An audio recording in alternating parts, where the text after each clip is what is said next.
because I think that this is something that's infinitely valuable, especially when you're offering up a statement that says that 6 months was infinitely more important than the previous 6 years. Who was it that led you through that phase? 5, 4,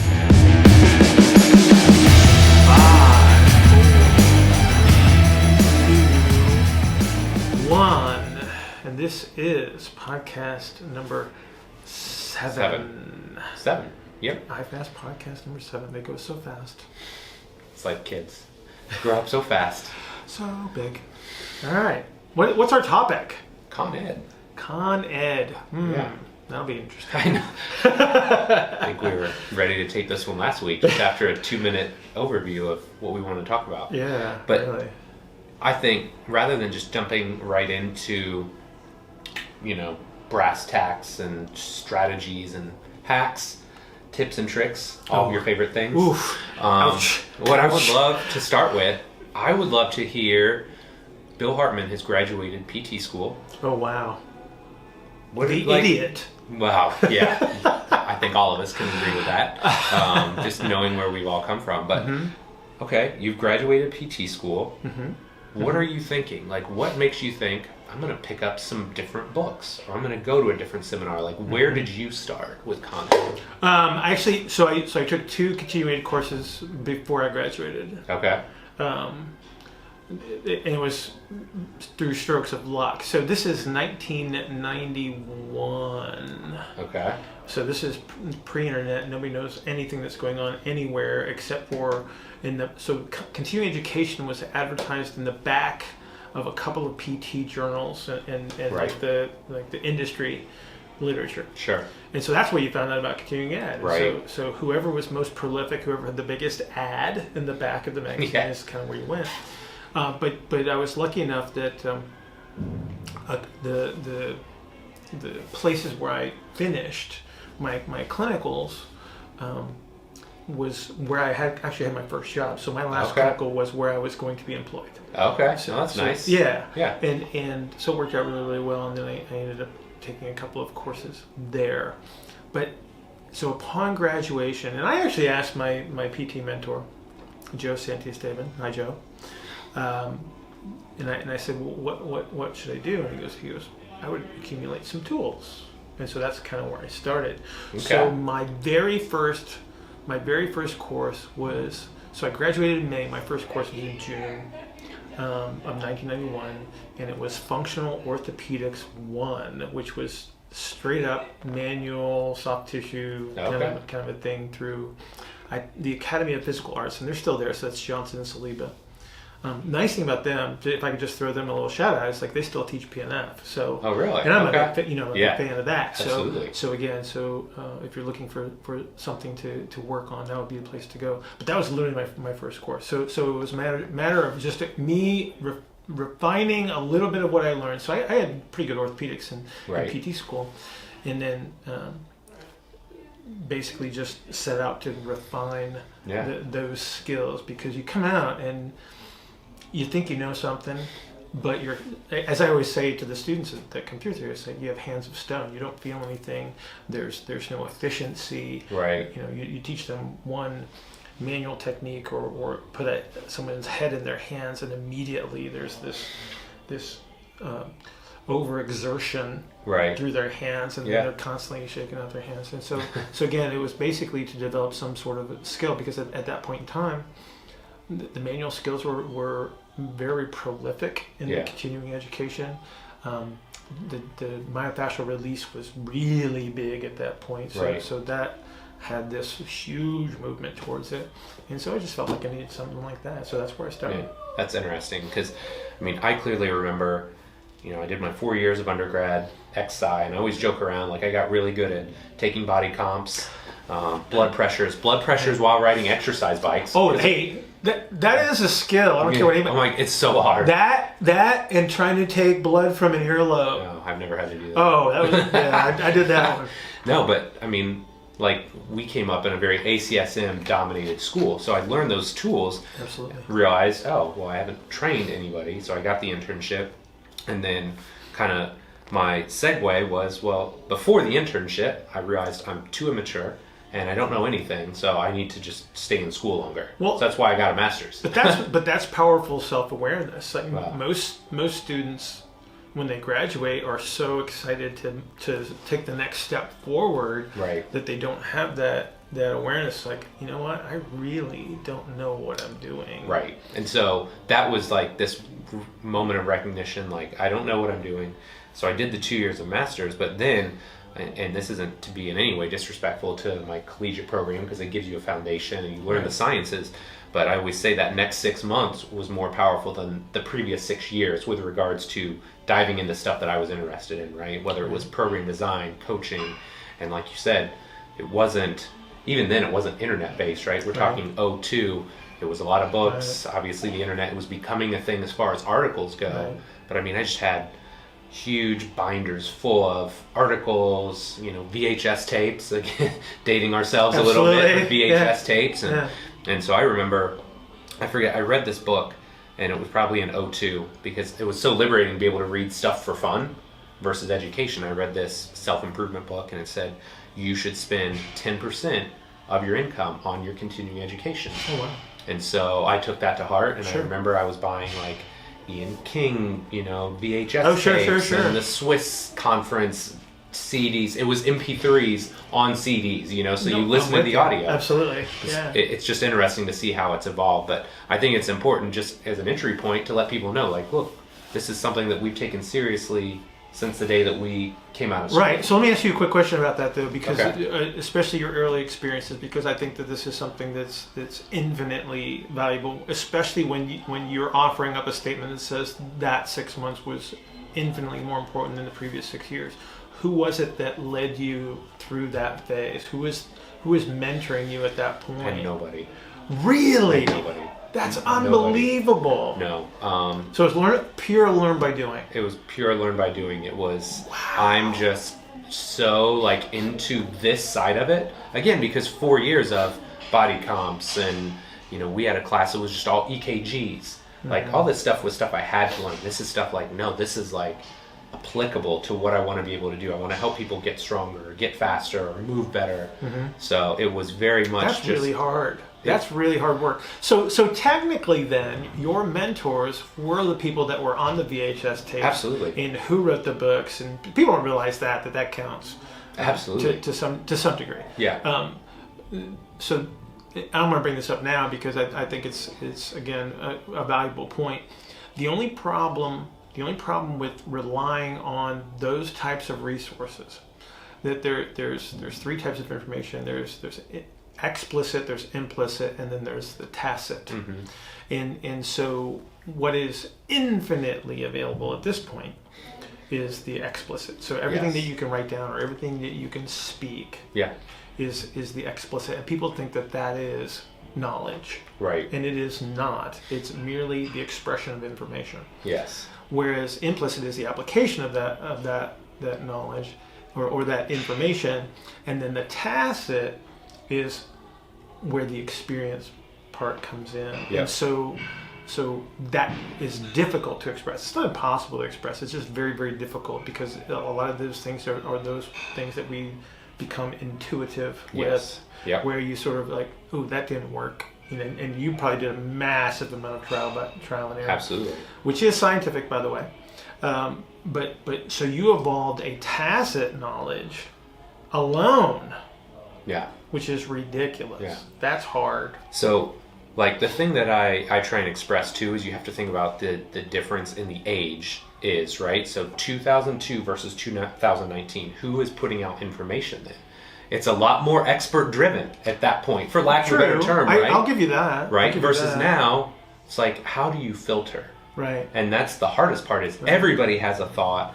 Everybody's putting it out there. Right. So I feel like it was harder to put stuff out then. Yeah. Therefore, generally, it was more expert driven. Right. And I'm not saying that's across the board, but generally the people who are putting out information were at a higher level across the board than certainly from an experiential level. I'll give you that. I think as you look back and knowing what you know now compared to what you knew then, I think you can recognize the fact that there's some stuff there that was just popular because it was the only thing available at the time.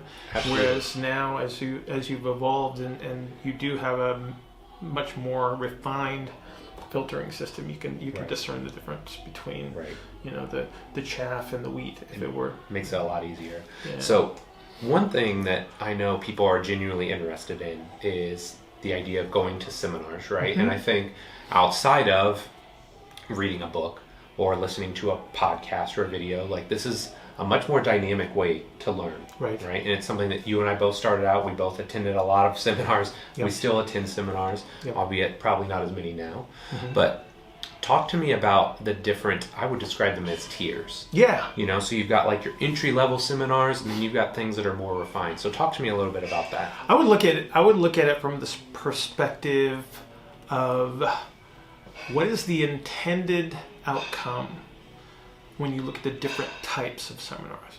So one of the ways that you'll be introduced to information are the seminars that would have, say, a number of different speakers in a day, and each speaker's talking for an hour and 15 minutes or whatever. Because if you think about what that speaker probably already knows and the things that they do, and to give them a short topic or a singular topic and only give them an hour to talk about it, I can't see that as life-changing for anyone. Right. However, when you're early in your career and you don't even know what's available or what is out there, I think that those seminars then become useful, because what they do is they introduce you to so much information in a short period of time, and then it's up to you to sort of say, okay, I'm going to follow this avenue, or I'm going to research a little bit more in this direction. So I think that there's a lot of value in that type of a seminar, especially when you're early in your career. For sure. The tool accumulation concept. So from my perspective as a physical therapist, I think that there's many ways that we can gain entry to the system. So windows of opportunity, or however you want to look at this, from a manual skills perspective, from the psychological perspective. So when we're talking about pain-related concepts, or dealing with people that have psychological influences of anxiety or depression that goes along with many of the diagnoses that we see. Right. So I think those concepts become important from a tool, from an understanding standpoint, and literally just getting your hands on people. Yep. And so I think that those are also important early on. Right. But I think later there has to be an evolution away from that. For sure. And I think that's where it gets weaker and weaker as you go, because the tool concepts just get more and more prolific. So everybody's got a little gadget, everybody's got a little skin scraper or whatever they do, or again, sometimes you just need to update your manual skills, and I get that, because sometimes you don't, like, I don't do a lot of manipulation, so I went to a manipulation course a few years ago, but at some point in time there has to be these more philosophical, broad scope, depth of understanding type of offerings. And I think that's probably where continuing ed, at least in our realm, is weakest. Because again, I think there's more people that probably are favoring the tool-based concepts or just short topic kind of a situation, versus having this overarching concept that says, here's why that tool would work, here's where that tool would be placed, here's why this program is successful based on these circumstances. Because I don't know that there's a lot of thought as far as looking at the people that we deal with as this one gigantic system of subsystems, and then how does all of that stuff interact? And it's hard, because think about how wide this thing can go. You think about the multifactorial nature of just taking somebody out into the gym and getting them to move around. It's like, man, there's a lot of stuff going on there. Right. So this is something that I actually tried to kind of mitigate with the physical prep. If you looked at the evolution of that seminar, we started with, hey, it's a round robin. We're going to have a bunch of speakers in, and I prided myself on we're going to get really high level people, right? So, you're going to get high level, but at the same time, you also recognize, man, Lee Taft for an hour ain't enough. Like, that's why I kept asking Lee Taft to come back every year, because dude, this guy is a wealth of knowledge. So over the evolution of that seminar, it's like, okay, we're gonna have a round robin so you can get exposed to a lot of things, so we can get fresh faces in, but then we're gonna have one person and we're gonna let them go all day. So we had Lee Taft. We had a guy like Boo Schexnader. I mean, like, great. You can't ask Boo to do an hour talk, like, oh yeah, here's some stuff that I know about jumps. And it's like like ignoring the 30 years of accumulated experience and knowledge. Same thing with Lee. Mark McLaughlin, another guy. Dan John. Like, these are guys that... Derek Hansen? Yeah, Derek Hansen. I mean, you need a full day. Steve Magnus, too. Yeah. You think about all of the information. And then, so that's what I tried to do, but then I think you took it to an even totally different level with your intensives. So in case somebody is living under a rock and they're unfamiliar with that concept, talk to us about that. So I do a lot of things out of frustration. As we all do, I think. So I go back to when I was a student and I think about the clinical experiences that I had, and they were pretty horrible. Except for one. I mean, I had one good one, but it turned out that's where it was going to work. So it turned out to be a really good experience. Right. But prior to that, they weren't. It was almost as if I was an interruption. And so when I was able to when I felt like I was ready to take on students and to teach and guide, I made an effort to create a situation that was ideal for them. Right. Where they got a lot of attention, they got a lot of reps, and then we prioritize what I think that they need as they go into this quote-unquote entry-level situation after they graduate. And I looked at continuing education the same way. I was like, okay, what do I just hate about continuing education? So continuing education has become formulaic. Okay, there's a manual, there's a PowerPoint, it's 2 days. You go to the nearest fast food restaurant at lunchtime. There's 100 people in the room. There's very little interaction. Maybe some conversation on the side, and there's probably 20 people out of 100 that are just totally digging it. There's 20 people out of 100 that are there to get their certificate because they scoot out midday, second day. Sunday, they're ready to go.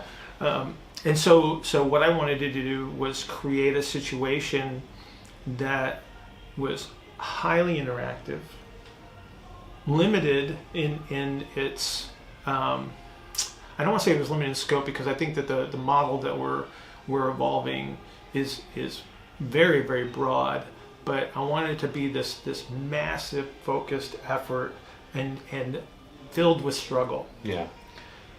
But in a good way, right? Like a safe environment to ask the stupid question. Yeah. And and so that's why I call it the intensive, is because when you come into this, and it's done here in this room, when you come in, and you've done it. Yeah.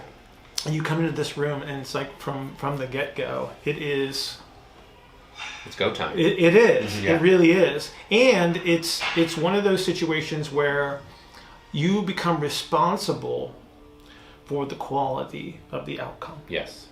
Whereas if you go to a bigger course and you say there's 50 to 100 people in the room, you are essentially a slave to what they think is important. Yes. Whereas in the intensive, I think that while there are certain concepts that have to be covered, there is a tremendous amount of interaction that assures that you walk out with what you came for. Yeah. And you do that on the first night, right? Yeah, exactly. So the first night we do a big whiteboard session, and we lay out everything that we're gonna talk about, and we make sure that we cover all the bases over.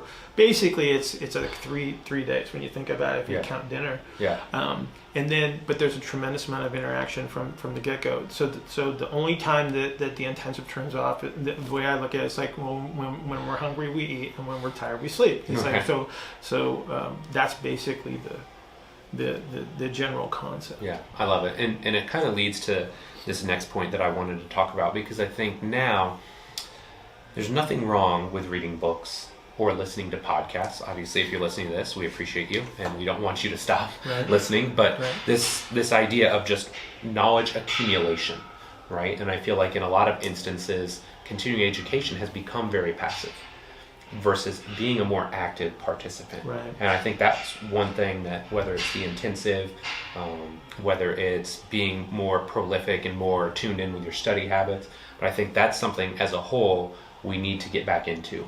Right. It's the feed me versus the teach me how to fish kind of thing. Yes. And I think we need more, fishing. Right. to be right.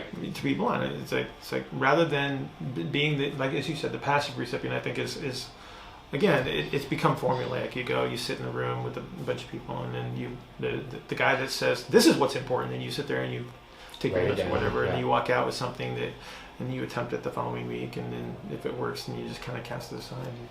You say, well, if I learn one thing, I hate that. Hate that concept. No, I agree. Yeah. So let's talk a little bit about study habits and talk about, things that you do that you have found to be successful. And this is probably the closest we get to hacks and tips and tricks, but things that people could actively take and apply. And I've got a couple thoughts, but I would love to hear yours. What do you do when you're diving in to something that you're really excited about right now? Yeah. How do you get the most out of that? Well, first let me just say this, that there is no one way. You have to find your way. Everybody's comfortable with certain things.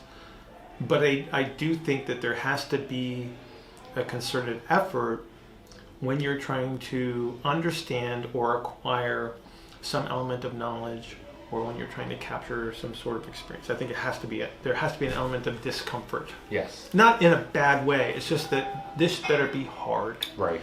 When you talk about this perfect flow state, when you're learning something and everything just seems to be going great, it's like you're right at this edge where something is really, really hard, but not too hard, and it's not too easy, so it holds your interest. And I think that's kind of where you need to be on any level. But as far as a process goes, some people will say that, well, I'm a visual learner, I'm an auditory learner, or I read, or whatever. And everybody's the same. So get over that kind of a thing. It's like you just have a preference, perhaps. Right. But ultimately, everybody learns the same way.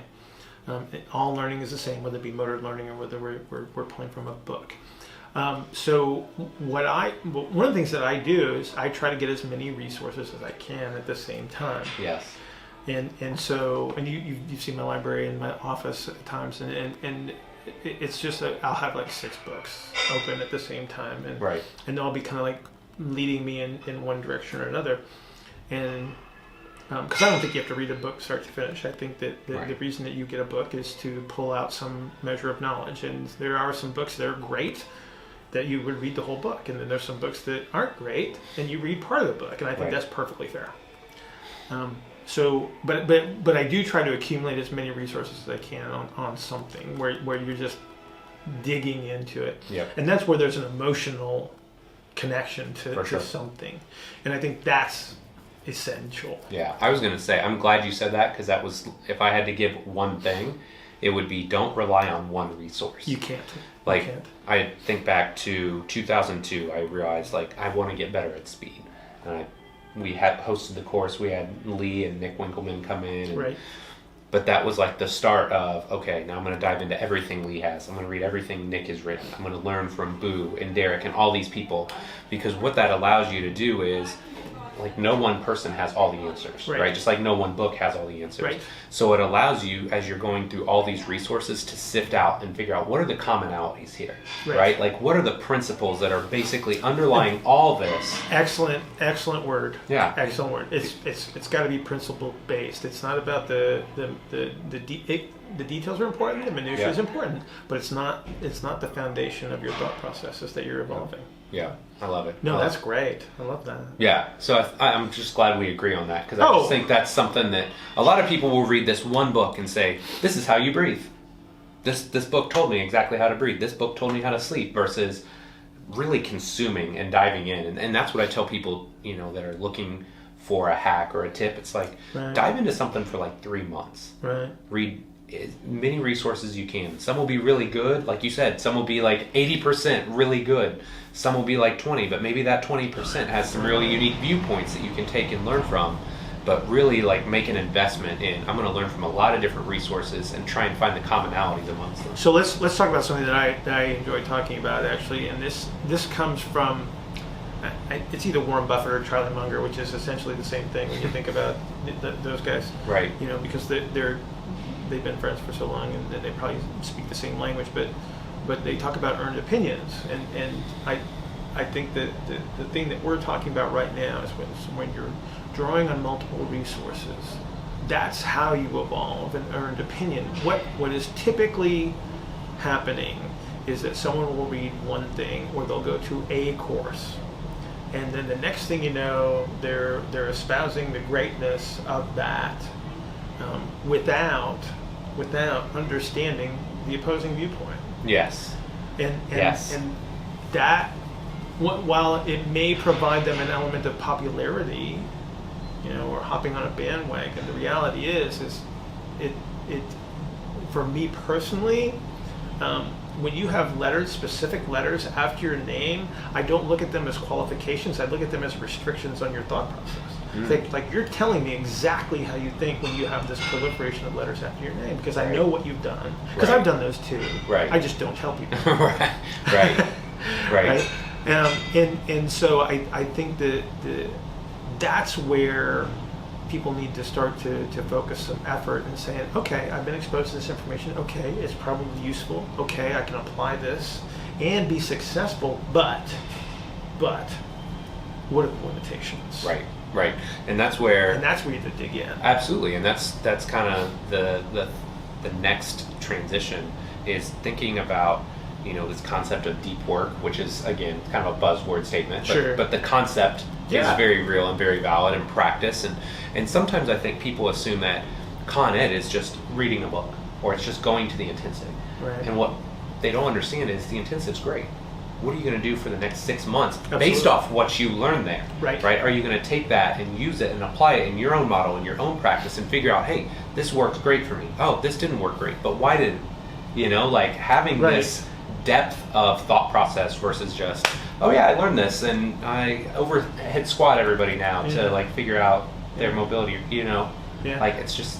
I can follow a recipe. I can make something in the kitchen. Yes. I really can. People that know me won't believe that. But the reality is I can follow a recipe, but I'm not a chef in the kitchen. Right. You know, and people need to recognize the fact that, okay, if you're following a cookbook and you're defaulting to someone else's authority, why are you expressing these things without the earned opinion? Right. It's like I want you to be successful. Right. And I hope you're excited about what you're doing. But the reality is you also have to say, what am I missing? Yeah. You know, where are my gaps? Yes. And that's where people are falling short, I think. Yeah. But by having the opportunity to express themselves in an unlimited manner, you know, on social media or the internet or however you want to perceive this, and I'm okay. Like I said, I'm okay with that. But I think that people need to recognize where they're falling short by limiting themselves. Yeah. Because there's so much information available to us. Yeah. But having that limited scope, that limited viewpoint, it's like, okay, yeah, you're successful, but are you satisfied? Yes. And then what happens when it doesn't work? Now what are you going to do? The cookbook doesn't tell you everything. Right. You know, if I'm out of paprika and I need paprika for the recipe, now what do I do? Because I don't know what's a good substitution for paprika. Anybody out there? If you know, let us know. But yeah, like, so I'm going through this right now. Like, I'm obsessed. Like, my Father's Day present to myself was a new grill. Our grill was the old grill was literally like flames were coming out from the bottom of it. Nice. And Cade was like, why is it doing that? And I'm like, okay, when my 6-year-old is noticing flames coming out of the bottom of the grill, it's time to get a new grill. So anyway, like learning this process of this is a totally different ballgame, right? Because it's a special Kamado Joe type grill, and you know, the conditions are different every time, right?